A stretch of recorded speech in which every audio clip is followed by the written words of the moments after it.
Terima kasih Yang Ketua. Selamat pagi. Assalamualaikum warahmatullahi wabarakatuh. Terima kasih kepada Parlimen kerana menaikkan soalan daripada kawan saya ni, jiran kawasan. Sebenarnya classmate di universiti.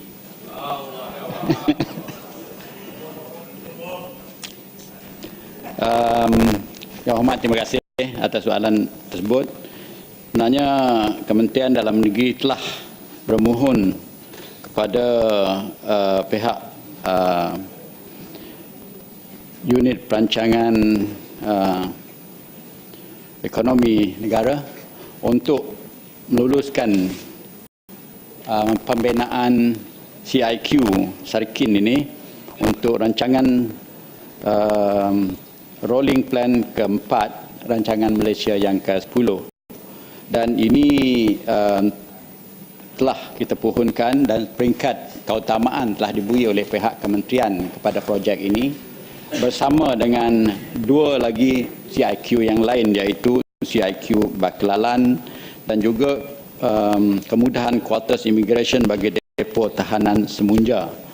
Dan tanah tapak untuk pembinaan CIQ ini telah juga kita selesaikan dengan Kerajaan Negeri pada bulan Mei 2011. Terima kasih. Terima kasih. Mas Gading. Terima kasih Tan Sri Yang Di-Pertua. Terima kasih kepada Timbalan Menteri atas jawapan.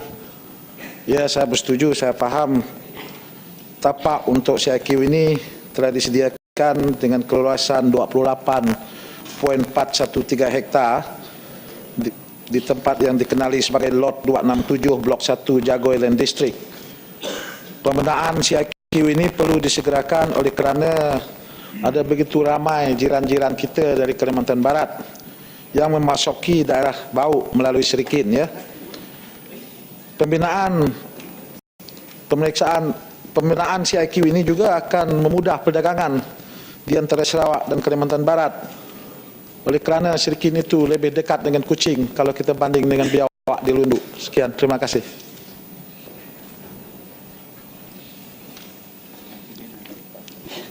Terima kasih Tan Sri. Sebenarnya kementerian juga menerima hakikat bahawa kita mempunyai tiga jurusan atau kawasan kemasukan daripada Indonesia dan juga balik ke Sarawak di kawasan-kawasan dan tersebut, iaitu dari Serikin, Tebedu dan juga Biawak. Dan kita juga mengetahui bahawa semenjak 3-4 tahun ini tumpuan kemasukan daripada Pontianak dan juga Singkawang ke Sarawak telah menaikkan tahap Serikin itu dan telah menurunkan tahap Tebedu sebagai tumpuan keutamaan kemasukan masyarakat Indonesia ke Sarawak. Jadi itulah kenapa kita telah memberi keutamaan yang tinggi untuk pembinaan projek ini. Jadi Yang Berhormat, jangan bimbang, insya-Allah kita akan tunaikan janji-janji kerajaan ini. Kerajaan Barisan Nasional sentiasa menunaikan janji. Terima kasih. Sila, Tabarok. Terima kasih Yang Berhormat Tan Sri Yang Di-Pertua. Terima kasih kepada Timbalan Menteri yang memberi jawapan tadi. Saya ingin mendapat tahu dari dasar kerajaannya, apakah kriteria ataupun ciri-ciri yang diambil kira oleh pihak kerajaan untuk menubuhkan atau mewujudkan satu-satu CIQ di satu-satu tempat. Di negeri Kelantan setakat ini ada 3 CIQ, satu Rantau Panjang, yang keduanya di Pengkalan Kubur, yang ketiganya di Bukit Bunga. Bukit Bunga baru, yang terbaru yang ditubuhkan dalam kawasan Jeli. Saya harap bukan kerana di Jeli ada menteri dibuat CIQ.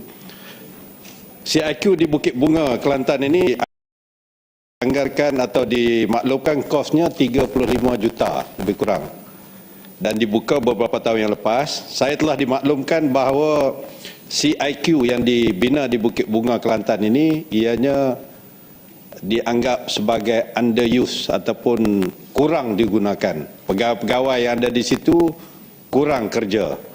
Tapi sebaliknya kegiatan penyeludupan dan kemasukan secara haram dalam negara kita ini bertambah, meningkat di kawasan berkenaan. Jadi saya ingin tahu daripada Yang Berhormat Timbalan Menteri yang kebetulan baru-baru ini melawat negeri Kelantan dan saya kira melawat CIQ ini. Apakah tindakan yang diambil untuk memastikan sesebuah CIQ yang dibina di satu-satu tempat di sempadan negara ini benar-benar dapat memainkan peranan menjaga keselamatan negara, terutamanya mencegah penyelundupan melibatkan senjata api, terutama yang sekarang ini yang begitu berleluasa sekali. Terima kasih.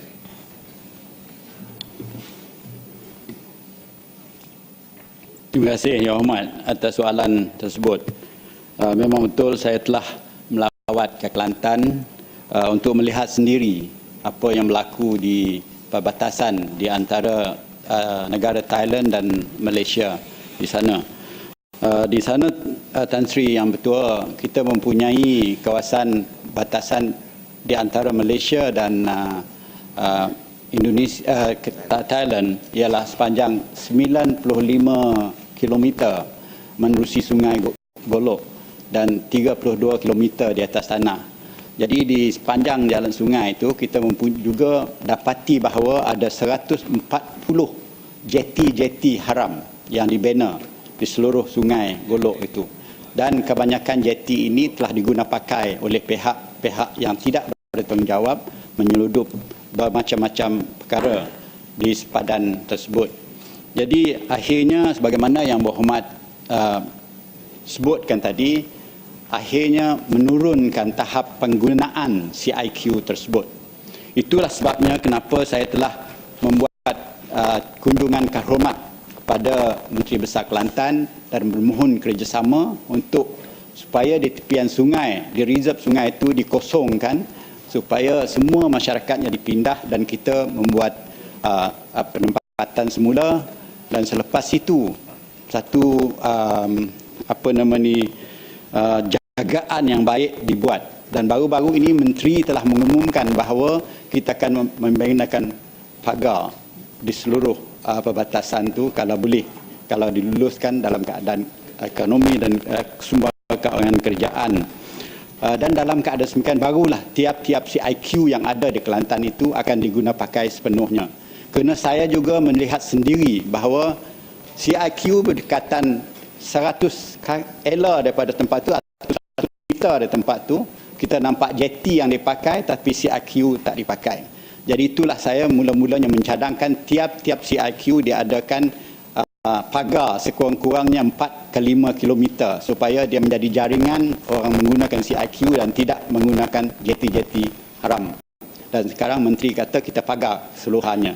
Jadi dengan syarat Kerajaan Kelantan boleh bekerjasama dengan kita untuk memindahkan orang daripada tepian sungai ke tempat-tempat yang tertentu disetujui oleh Kerajaan Pusat, dan daripada mana mekanisme untuk pemindahan itu nanti diserahlah kepada Kerajaan Negeri dan Kerajaan Pusat untuk membincangkannya.